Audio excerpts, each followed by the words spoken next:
We're live from the 2024 Arkansas Farm Bureau Officers and Leaders Conference in Jonesboro. It's loud, but we're excited to be here. Let's go.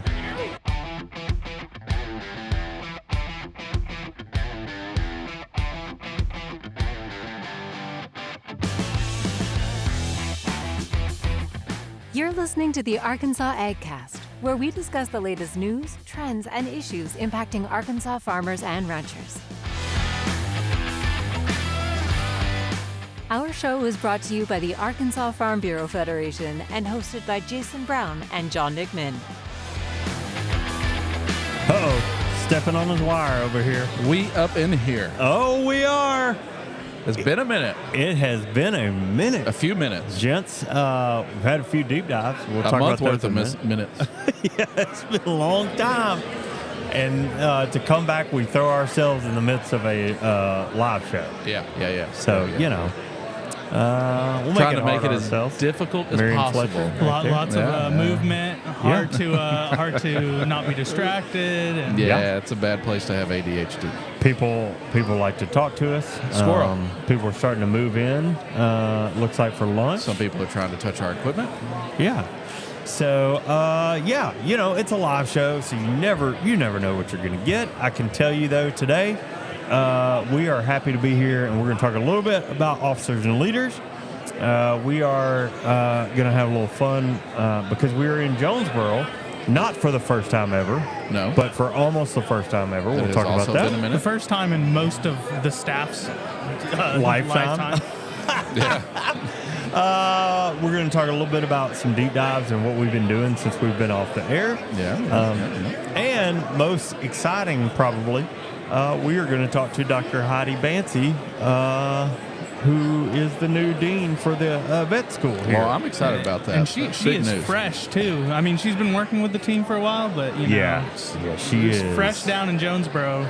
Newly in town. I mean, I don't even know if the wheels on the moving truck have cooled off yet. Yeah, it's that new news. But anyway, well, let's talk a little bit about O&L. Okay. I guess. I just realized that the app, we do have a handy app for keeping up with all the goings-on of O&L. It does not turn sideways. Just tell us about your feelings. It's not an iPad-friendly app. No, so allow me to hold my tablet up like this here. Really, it's Thursday. Today's Thursday. We didn't say the day, but it's Thursday, July 25th. As you can hear, it's starting to get a little bit quieter and quieter. That's because lunch is about to begin at noon. Hopefully we don't miss that. Yep. Hopefully we can get this done in time to eat some food. So we got that going on. And then it looks like we'll have some workshops this afternoon. We will. Workshop on bringing telehealth to rural Arkansas, H2A. Yep. The new vet school, as Heidi Banse, Dr. Heidi Banse is giving a workshop this afternoon. More on that, and then some commodity division meetings this afternoon, the pack reception this evening, and then a foundation dinner tonight. And do you boys know who is cooking dinner tonight? I don't, but I'm hoping you're about to tell me. Is it you? It's not me. It's Good. even better. It's Mel's Steaks from Poinsett County. Have you had Mel's Steaks? They came down to Little Rock. For Yes, one of they our have. times one They time. were at the that's Rusty really Tractor good. once. Yeah, we're in for it. You It's are going to be a in for good a night. treat. Really, and I have really been good baked potato. Great baked potato, but the steak,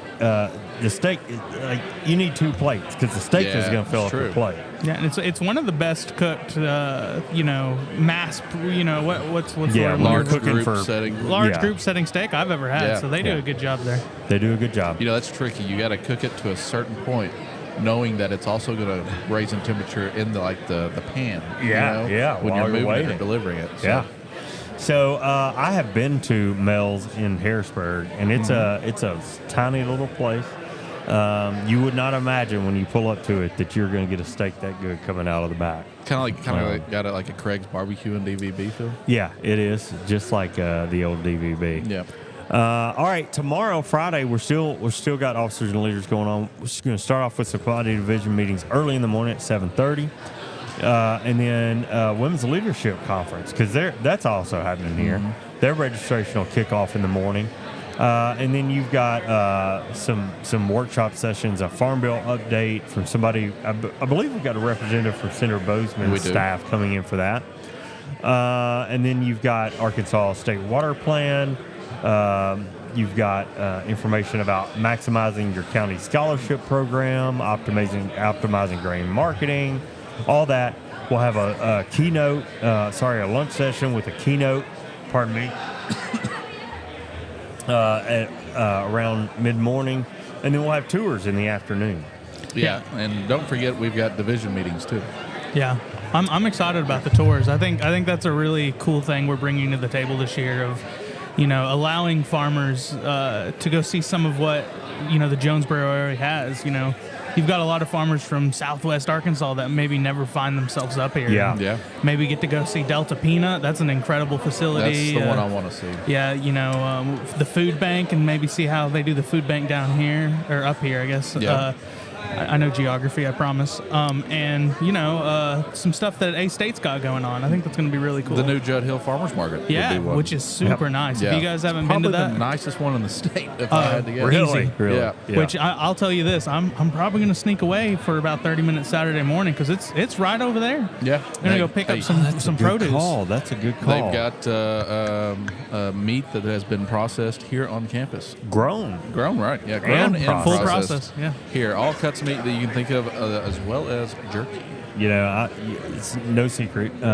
If you watch the show or listen to the show, I'm an alumni of Arkansas State University and big fan of the Red Wolves. And I can tell you, we have grabbed products multiple occasions for tailgate parties over there, and they are excellent food. They got burgers, burger patties. So, pardon me. So anyway, a lot of cool stuff going on. I think I was going to go over a little bit of A-State trivia. We talked about how this is not our first time here, but we've only been here one other time before, and I believe that was about 20 years ago, give or take, 21 years ago. So 2003, the last time Arkansas Farm Bureau hosted an event here. So glad to be back in Jonesboro. We're at the Red Wolf Convention Center here on campus, and that's pretty fun. Yeah, it's a nice place, and excitingly too, we're right next to one of the best restaurants in Jonesboro. Hula Hands over here. Hula Hands? I've never eaten at Hula Hands. Oh, you're missing out. It's good food over there. I knew the Embassy Suites was here in Jonesboro now. I did not realize they were on campus. Yeah. I mean, it is just right here, right next to the football stadium, the baseball unique. Field, you name it. So on game days, and here I go bragging a little bit, but on game days, this whole lobby will be filled with people, and the band and cheerleaders come through here on their way to their stadium, and they line right here behind us. They play the fight song. The team comes through here, all on the way over. So if you're up here for a game and you can be here at the hotel on game day morning, it's really a special opportunity. That's pretty cool. You know who else has been here on campus? Who's that? Elvis Presley. Oh, I was going to say Johnny Cash. I was just looking at that picture up there. There's a few people. There's a picture there at the convention center, a big piece of artwork that's got different celebrities or musical artists who have been here. Elvis played here in 1960 on campus and was a regular in Craighead County in the early days of his career. Wow. I guess being Memphis, it's just a hop, skip, and a step over here. So yeah, pretty close. Let me see what else. We're on the brink of the Olympics. I think the opening ceremonies are tomorrow. Did you know that a number of Olympic medalists, especially in track and field, beginning in the 1970s, were student athletes here at Arkansas State University? Pretty cool. Just a lot that people may not know. A-State launched the state's second medical school here in 2016, still going strong. And then, like we're going to talk about later on the show today, have now embarked on the first ever vet school in the state. So some pretty interesting things about Jonesboro here. I think UAMS just started one, but ASU was the only nurse anesthetist school in the state for a long time. Interesting. Yeah. I did not know that. We mentioned being off here lately. Part of that's because we've been a little under the weather. I still am slightly, as you can hear, so I apologize for that. But while we took the time off, we have done a couple of deep dive episodes for you. You can go listen to those.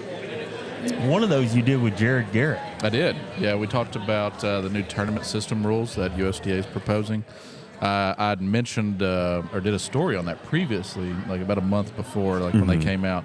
And the funny thing about that, one of our listeners called me out on it. He said, "Oh, really? Oh, yeah. He's an avid listener. He's probably listening right now, if I had to guess. Oh boy! But he kind of called me out, so I was like, all right, well, let's get the real Chicken Man on here to really get the details in, and because I can only talk about poultry production. It ain't us, buddy. Yeah, it ain't me. We've been reminded of that a few times. I've been involved in growing their food, and that's about it. I'm gonna be sure to tell Jared that he's now the Chicken Man. That's his I probably moniker. should have said that, but I did, so I'll own it. That's you pretty been funny. He'll one get a with chuckle. Tyler while I was out? Yeah, I talked to Tyler about. Really, it was kind of I think we call it a regulatory recap. Yeah. So there's been so much regulation come out from USDA, EPA, and other federal government departments over the last couple of years. Yeah. But a lot of that is sort of coming to a head this summer. Some of it involves comment periods. Some of it involves rules that are already put in place. Mm-hmm. So you guys put out an Ag Insider. Your department put out an Ag Insider, sort of outlining a lot of that regulation that's come out. Yeah. Kind of broken it down in simpler terms for our members. And so Tyler and I just hopped on and kind of did an episode about that Ag Insider and the regulation and all that came along with that. We've done 2 deep dives in the last month, and just remind our listeners, what department at Farm Bureau did those interviewees come from? Buddy, from the Commodity and Regulatory Affairs department. I think we're playing favorites for some reason. It feels like you can't help yourself if the quality of the material is coming out of one area of the organization. Oh my It's hard, goodness! Can you it's get hard a load not of this? Yeah. to lean that direction. They do call themselves the experts down there. So we'll see. Yes, that's Some I good am stuff. him. And then again, before we get into the news, just a reminder that I think because we talked about it earlier, but later on in the show today, we are going to sit down and talk to Dr. Heidi Banse. She is the newly announced dean for the College of Veterinary Medicine at Arkansas State. She was announced to that position in May. Previously, she was associate dean for education strategy at LSU's vet school. She served an internship in large animal medicine and surgery at University of Georgia, and completed a residency at Oklahoma State in equine internal medicine. Yep. So I'm hoping that we can kind of ask her some questions about this vet school and how it may pertain to production, agriculture, in addition to our regular household animals. Should be a good one. That's been a big issue for our membership for several years. Yeah, I'm excited about that. To try to, or seeing an effort to keep those students in state, Yeah. I think it's a big deal. But Yeah. before we move on news, the last thing I wanted to mention was the farmers market. Oh, At yeah. the state convention. The deadline is August 1st for applications and registration for that. Okay. So, and again, that application registration process is just applying for the 40 available booth spaces. Okay. We have more applicants than we do have space, so keep that in mind. Okay. And when you're entering your information, if you do, be very detailed about what you're wanting or going to be able to offer in December. Does that help with you guys making the Correct. decision? Okay. And what also helps is we don't have the time to come out and see you particularly, so please make available a link, a Facebook link or a website or any type of marketing material that you have a link to. Please also put that in the application too. So now we're moving pretty good with it, but yeah. Now, is the reason because you guys, obviously it's a tougher time for farmers markets, right? We're not pulling watermelons out or whatever, in December or into November. Maybe out of the freezer. But, well, maybe so. But the reason you want to have that information, Freezer fresh. is it so that of those 40 spots, we've got a bit of diversity in what we can purchase? Yeah. Is that what it is? Yeah, I'll back up a little bit. So the farmers market is strictly for Arkansas grown or made products. Oh, okay, yeah. Okay. So, and the purpose of it is to sell those products, not services or advertising your, whatever your agenda is. Yeah. It is Yeah, literally yeah. for selling homegrown, homemade products. Again, the ag department and our Arkansas Grown and Arkansas Made label sponsored that area, so those booth spaces are free to those people in order for them to keep that money in their pocket. So trying to promote their business is what we're trying to do there. But yes, December is a difficult time for fresh produce. Yeah, That's sure. why Arkansas Made products are also included. Yeah. So I think last year we had somebody selling cutting boards and birdhouses and Christmas decorations, but we do also want a diversified offering of products. We don't want the entire farmers market to be filled with sweet potatoes or All soap or candle. So It's weird you know, we said soap at the same time. yeah, jinx. But we spend too much time together, clearly. Yeah, we do. But we have a lot of people that will apply that are offering the same product. And for you to differentiate yourself between you and your competitor is to add those links or that marketing and advertising material, whether it's a Facebook account or a website or a link to photos that you're going to offer. So please keep that in mind. Please also put your email, phone number, so a way I can contact you if you do get accepted. And to fill the need. Like, if look, we got to have somebody with more than 10 bars of soap because That's correct. people hit that thing last year. Yeah. I mean, And I will give a little advice. I think the people that had more success, everybody did pretty well at the farmers market last year. Sure. The ones that had the most success were the ones that narrowed down their product offering. So if you had a you've got 3 or 4 table of things. candles, soaps, oils, incense, or candy and popcorn and you name it, those individuals I don't think did as well as the ones that were selling candied pecans. Right. Or they were selling jellies. They and just jams. specialize in these couple of things. Yeah. Or just seasonings. So there's a little input there. I try to help you as much as I can, but it's kind of this thing's kind of grown into its own little monster. Those, Well, those I can- smoked and spiced pecans, I'm thinking about they went those fast. right The now, smoked man. salsa too. Yeah. But, Oh, Salsa really? I was didn't good. try that. oh yeah, smoked salsa is good. I'll tell you this though. The baked goods. Ooh, I had a homemade Oreo last year. A homemade Oreo. What a sugar bomb that thing was. I can was promise delicious. you that I will be buying stuff from at least 30 of the 40 booths. Awesome. So Yeah. Awesome. That's what we're looking for. it's a good place to come shopping too Yeah. if you're And just right attending. at It's the right- right time, right at the before holidays. Christmas, yeah. I mean, come Yep. on. You Oh know? yeah, I got so many stocking stuffers out of that. Man. Yeah. All right. Well, cool. Well, I guess we'll get into the news here. And before we kick off our interview with Dr. Banse today, we're going to cover, like I said, a little bit of news. First up, though, army worms are back in the state. That's something you and I talked about earlier this week. But there's some needed relief on the way, actually in the way of regulatory behavior or activity. The Arkansas Department of Agriculture has been granted a Section 18 exemption for use of Intrepid 2F insecticide. The emergency request was submitted for use against fall armyworms in rice. At Section 18 exemption for registration is designed to provide temporary relief for growers and producers when they encounter a pest that cannot be controlled by pesticides currently registered for a crop or use site. The request was prompted by Dr. Nick Bateman, Extension Entomologist at the University of Arkansas, who contacted the Arkansas Department of Ag's Plant Industries Division on July 9th. He reported significant armyworm populations in rice and highlighted the limited options available for pest control. Arkansas rice producers have reported severe infestations from fall armyworm in the southern half of rice-producing counties, with expectations that the infestation will spread northward over time. Environmental conditions have favored the establishment of fall armyworm populations. Moreover, winds associated with Hurricane Beryl from Texas heighten the migration of fall armyworms to Arkansas. That's interesting. It's crazy. The request was submitted to EPA and notification was sent to the pesticide manufacturer Corteva. The department submitted the crisis request due to an estimated impact of 250,000 acres, 250,000 acres of rice in Arkansas. Wow. Arkansas Department of Ag Secretary Wes Ward, who we just saw here at the meeting, said without the use of Intrepid 2F insecticide, Arkansas rice producers could face additional yield losses in areas already affected by adverse environmental conditions. Arkansas is ranked number 1 in the nation for rice production, valued at $1.4 billion annually. The state accounts for nearly 50% of total U.S. rice production and 56% of long grain production.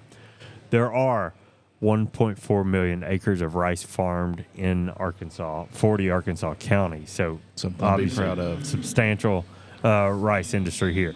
The crisis exemption label and forms to report applications can be found on the Ag Department's website. If you need that, I'm sure you can reach out to your county extension agent, find out more information there as well. But good news in the wake of armyworm infestation we're seeing here. You know, I showed my ignorance the other day according to armyworms. Yeah. Jason texted me and said, well, I got somebody asking me about armyworms and that being a big issue right now in the state. And I was like, armyworms, isn't that like a grass problem? Like, I've always aligned armyworms in my yard, because I hope I don't get armyworms. Yeah. Because they'll slowly move across your yard and kill everything. But then I called Ben Thrash, the entomologist. Yeah, there you at called U of Ben A, Thrash, yeah. And he was like, oh, yeah, we've got a terrible armyworm problem. You need to talk to this guy. And I was like, Jason, here's this guy's number. So I was like, man, I'm supposed to be this. Well, it's funny. So this came up. I was out a little under the weather, and my daughter said, she was like, Dad, talk to me about armyworms. What are armyworms? So I was kind of telling her about it, And she sits down. We got these 2 chairs at the end of our kitchen. She sits down with a microphone and interviews me. I wish I would have videoed it. Yeah. She interviews me about armyworms and armyworm problems. And she asked, can they also be in your yard, like in residential lawns? Yes, they can. Yeah. My weed management guy has talked to me about this. I said, I'm sure yours has too. But so they can do a lot of damage in soybeans, a lot of damage in rice. And, imagine if you had a turf operation and had a bad case of armyworms. It'd be there's done. a huge turf farm right here in Harrisburg, just 30 minutes south of where we are right now. And I can only imagine what that could do. Ooh, that's scary stuff. All I've heard is that next time you're sick, Jason, we've got a replacement. She's already ready. We do. She, I'll tell you, she fancies herself an interviewer. So she's already a little photographer, so get her working both angles. That's it. All right, John, Well, you got one for us? Yeah, I got one for it. It's a little bit long. Well, But you're long. yeah, I tend to chatter. But given my self-proclaimed title of the national news correspondent here at the AgCast, Oh boy! I wanted to Man. put a little spotlight on the Farm Bill. Man, is that Thank in your you. LinkedIn? It will be. It will be. Thanks for the idea. Remember that time he recommended to Senator Bozeman that he add AgCast multi-time guest on the AgCast to his resume? What's off-centered about that?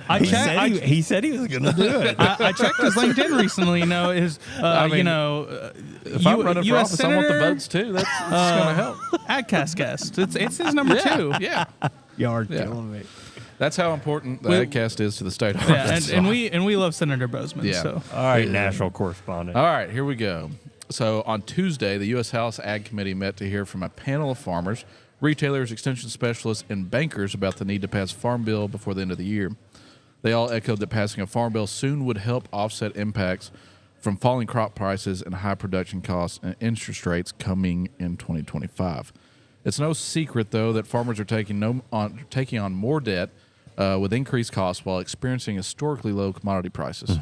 High interest rates are also cutting into producers' bottom line. According to USDA, farm income is projected to fall $43.1 billion, or 27% between 2023 and 2024 nationally. That's when it's adjusted for inflation. Wow. Crop receipts are expected to see a decrease of $16.7 billion, or 6.3%. Corn and soybeans are showing to be the 2 biggest impacted crops there in those numbers. Additionally, production costs could reach $455.1 billion this year, which is an increase of $16 billion, or 3.8%. My goodness. Yeah. So, and there was several speakers, and I'm going to go through and kind of list them and give you a little insight on what they said. Okay. Minnesota Corn Growers Association President Dana Allen Tully, who testified in the committee, was quoted saying, "Unless conditions change, I believe we're heading into a perfect storm, a storm that I don't think will be fully appreciated until early next year when farmers try to get loans but are unable to do so because they cannot demonstrate the ability to cash flow." Alan Tully also added that producers' working capital is fast being depleted.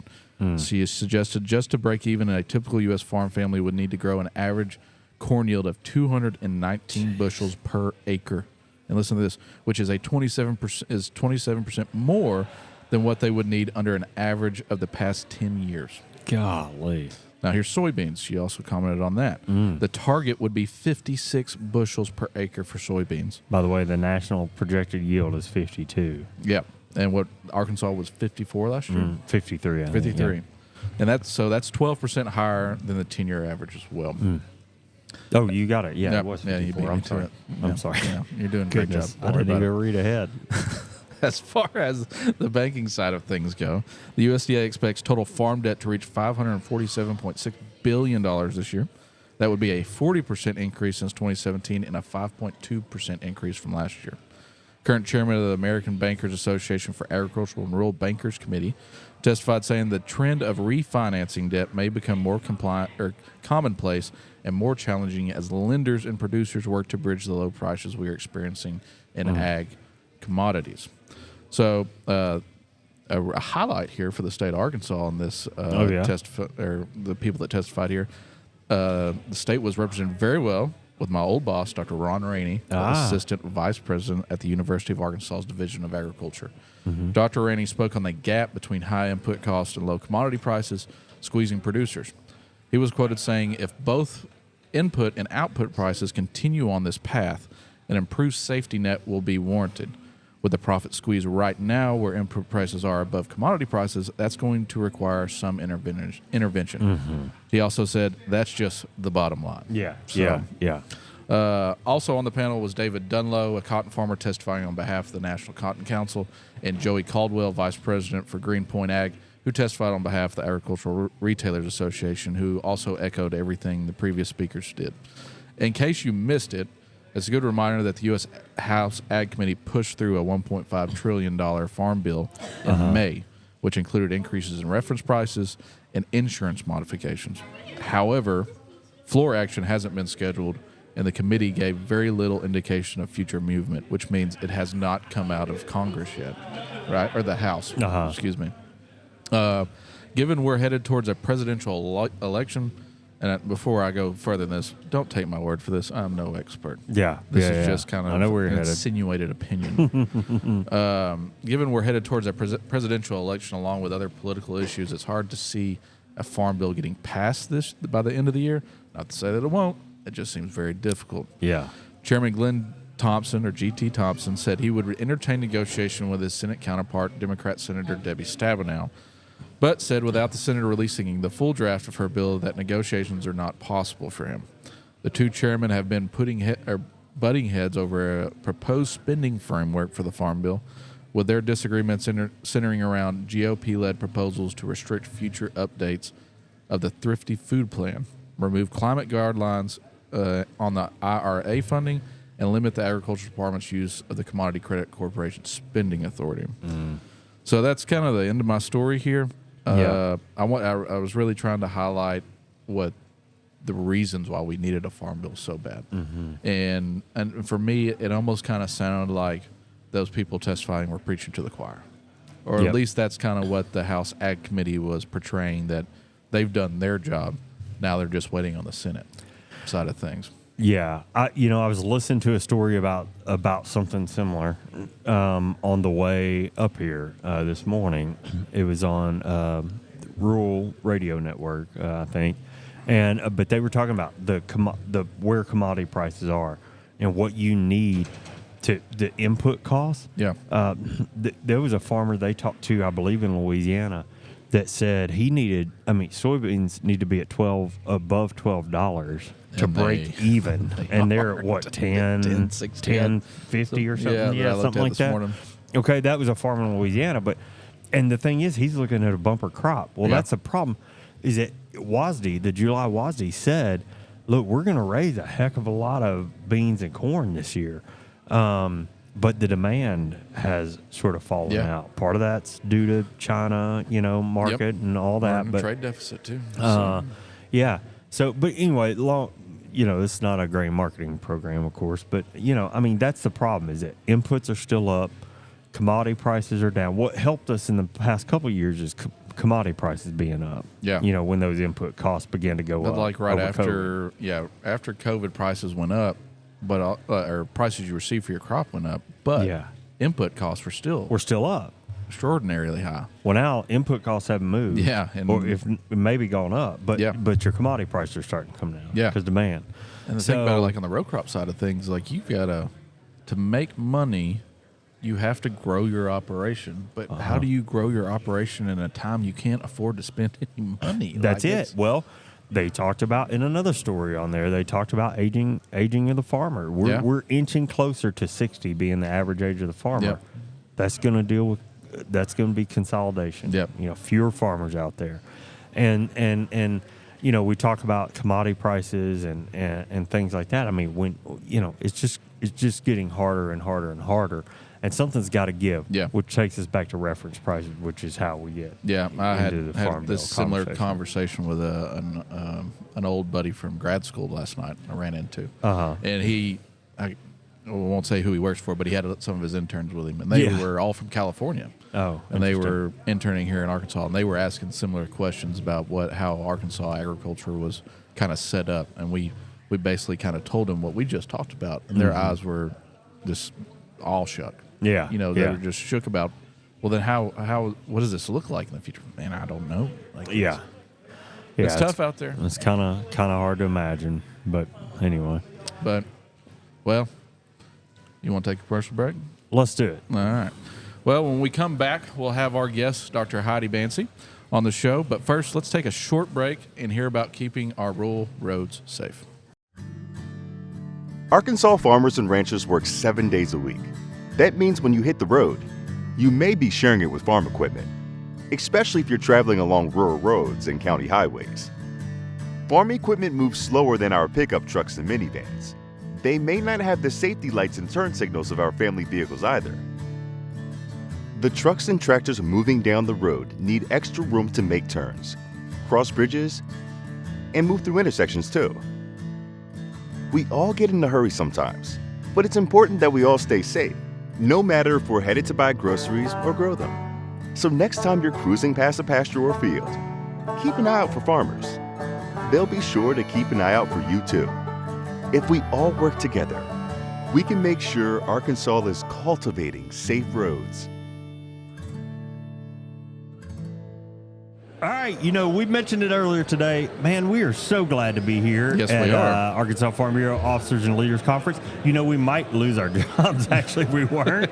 So, I mean, it's a little self-serving, I guess, technically. Yeah, it's a little job security a little bit. Also, wave your magic wand. Yeah. Boom. We have a guest on the show. Yeah. How about that? How about that? Since we're here, we thought we would take advantage of the opportunity to speak with somebody who's making a lot of waves here on campus in Jonesboro. That's right. Jason, we're very excited to welcome Dr. Heidi Banse. Did I say that right? Correct. Yes, thank you. Can I call you Heidi, or is Dr. Banse better? Heidi's perfect. Thank All you. right. Well, Heidi is actually the newly named dean of the College of Veterinary Medicine here at A-State. Heidi, I want to formally welcome you to the show. Yeah. Thank you so much. Delighted to be here. Delighted to be at A-State. Yeah. Can't wait for the future. Awesome. Well, let's kick off with a little bit of background, about yourself. Obviously, you're a veterinarian yourself and have a history within a storied vet school program already. So tell us a little bit about your background, where you came from, how you got here today. I think what we were talking about earlier, you moved up here Saturday or yesterday or something like that? Yeah. It's crazy.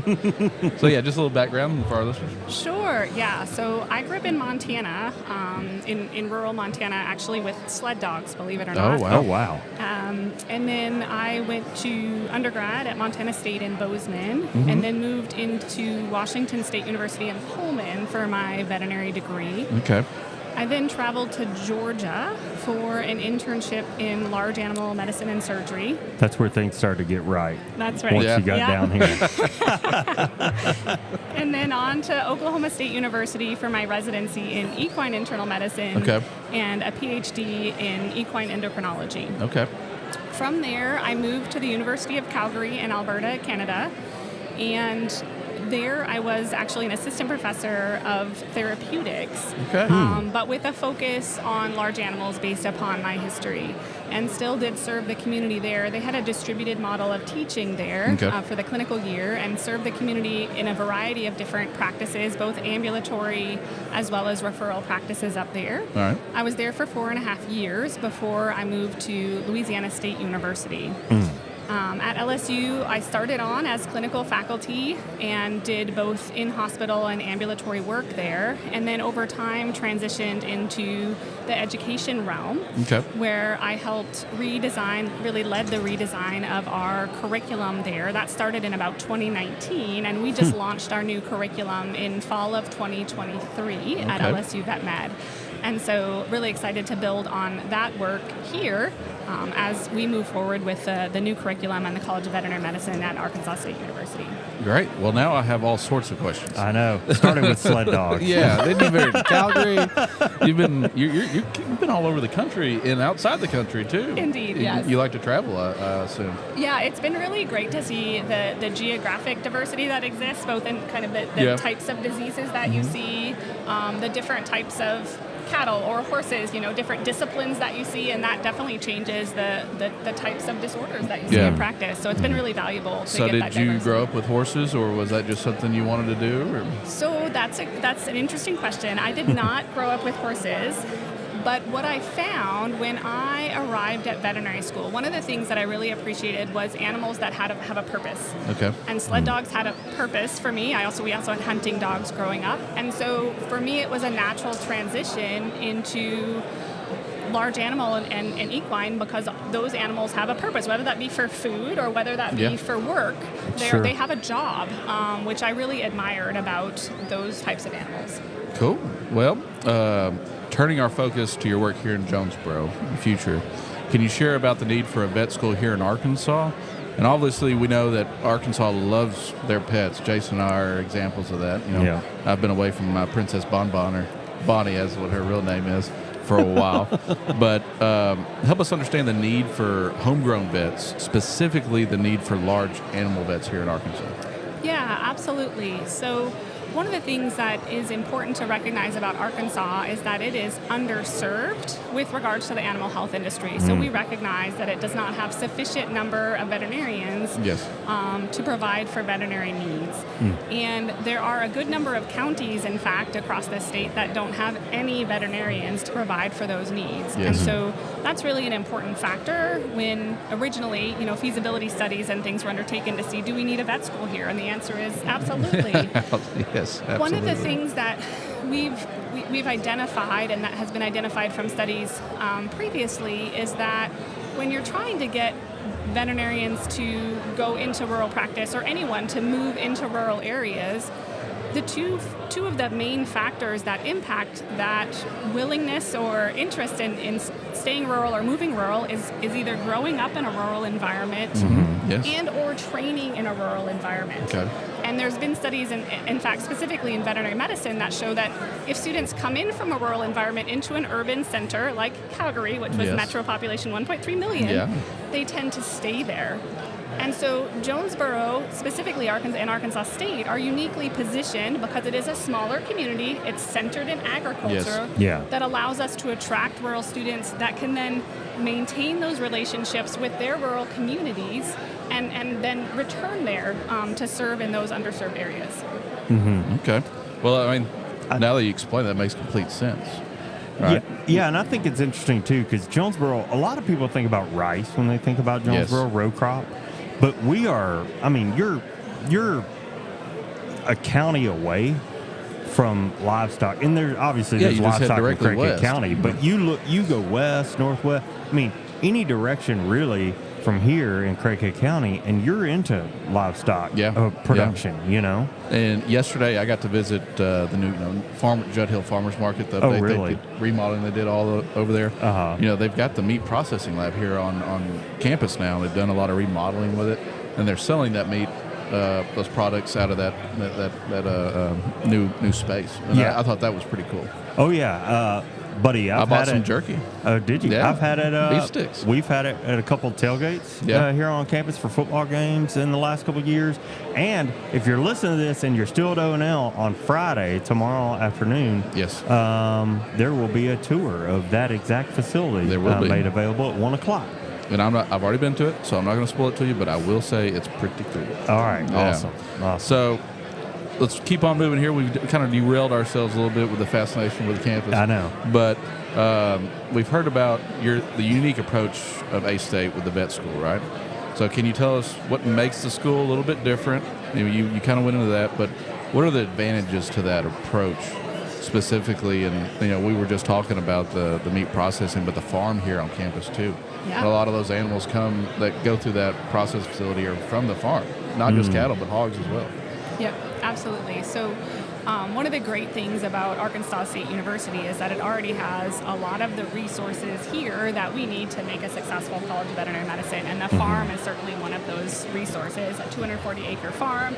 It's got horse herds, cattle herds, goat and sheep. Yeah. And we will be needing those animals for our training program. So as our students go through the curriculum, they learn how to do the different procedures that veterinarians need to be able to do in practice. So they need hands-on experience with all of these different types of animals. So it's incredibly valuable to have that here on site, and will help our clinical skills program be successful in our training. And then the other thing that I would say is unique about our program, although not truly unique, there are other programs that do that, but one of the things we're proud of is the fact that it is what we call a distributed model of clinical teaching. Okay. And what that means is that instead of having a hospital on site where sick animals get transported in and predominantly see specialist veterinarians for different uncommon disorders, our students go out into general practice, into rural communities, and see what day-to-day veterinary practice is all about.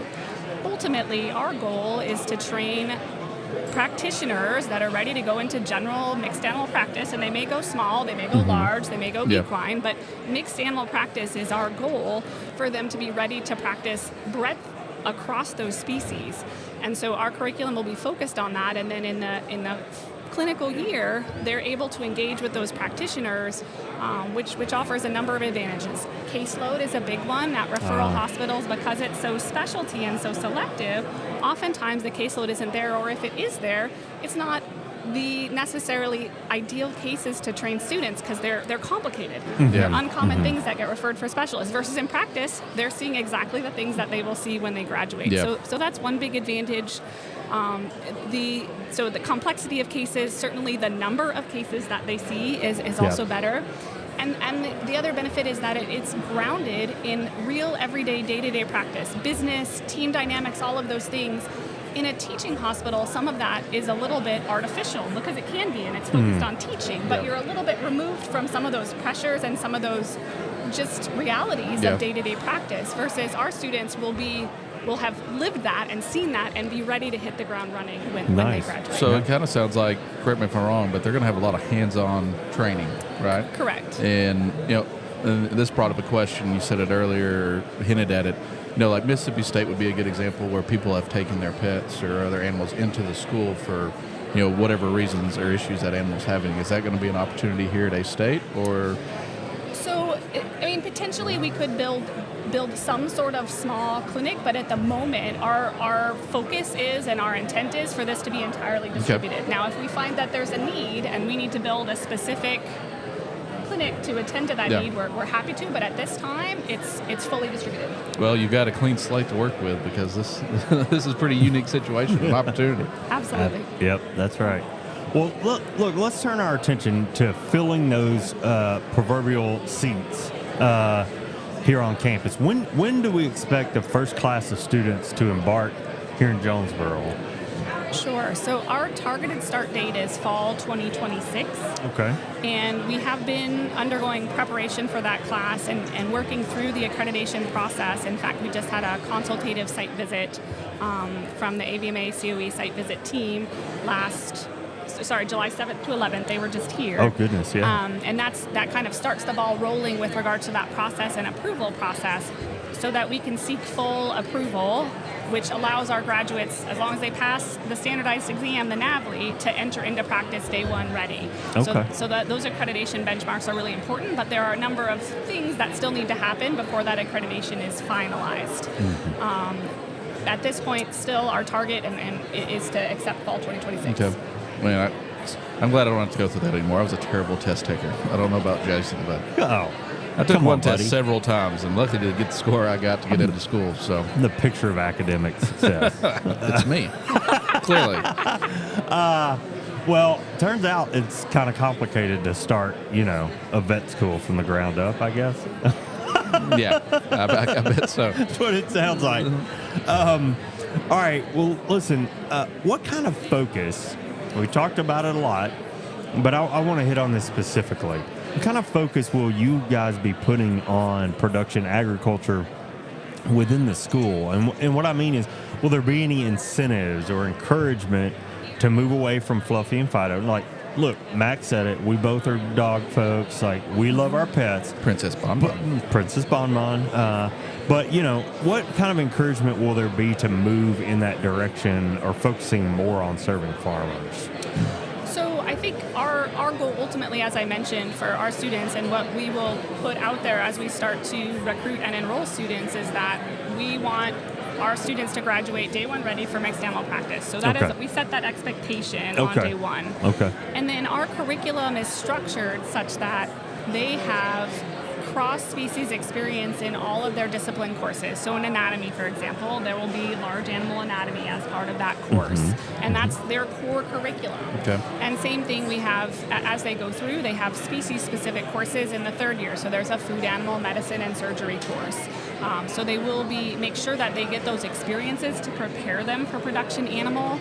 And I think the other thing that's really important in that I've heard from students at a variety of institutions that we work is sometimes an impediment to students working with food animals is that they have not felt safe being around them sometimes. Oh, that's interesting. And so one of the curricular elements that's really important to try to help ameliorate that or attend to that is to make sure in our clinical skills curriculum that we start them off on the right foot with this is how you appropriately restrain a cow. And this is how you do a physical exam on a goat, for example, and just get them comfortable with doing simple procedures, because the more they're around them, the better they get at those things, and the more it becomes automatic and not a scary thing. And so trying to remove that factor, and I recognize that a lot of times in production animal settings, it's not to say that veterinarians often have hands-on with the cattle, and still that initial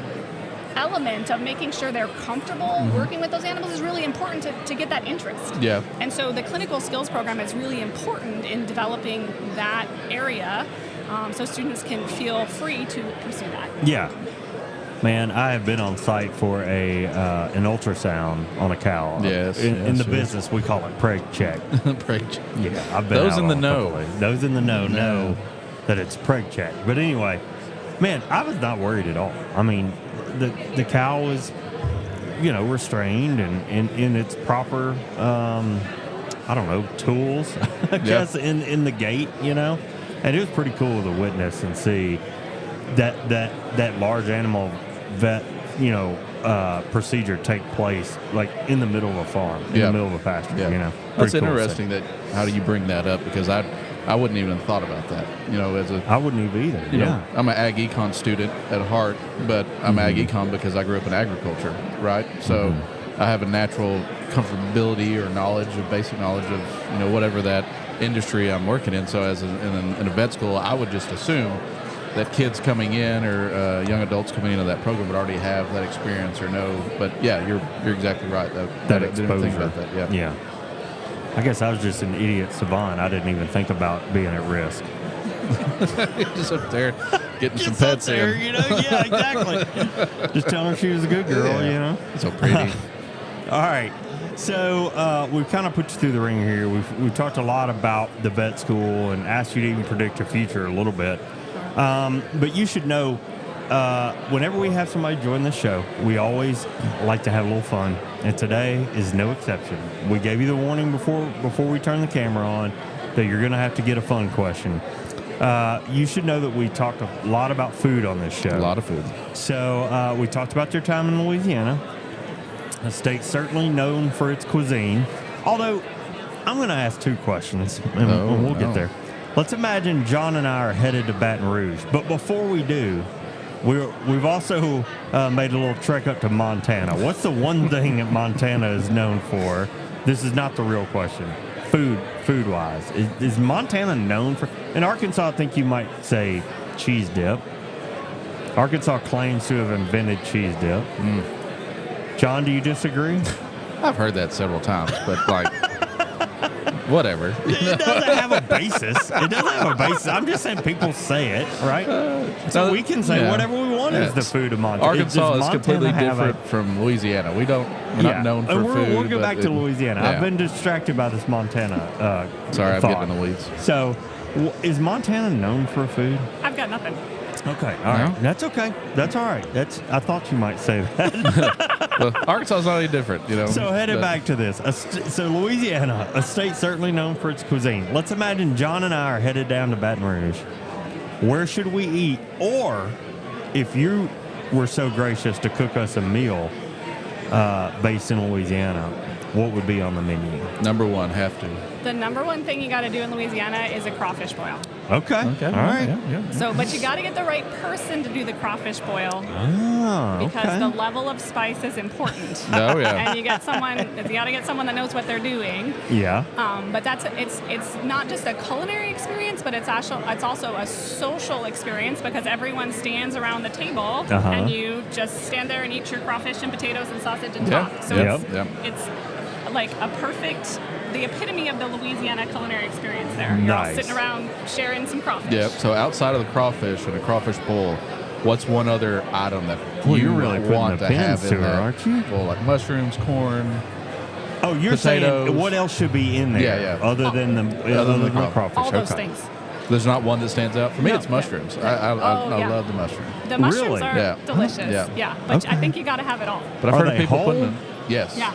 Really? Yeah. I don't know that I've ever had a mushroom. Ooh, you're missing out. I've done the corn on the cob, sausage, and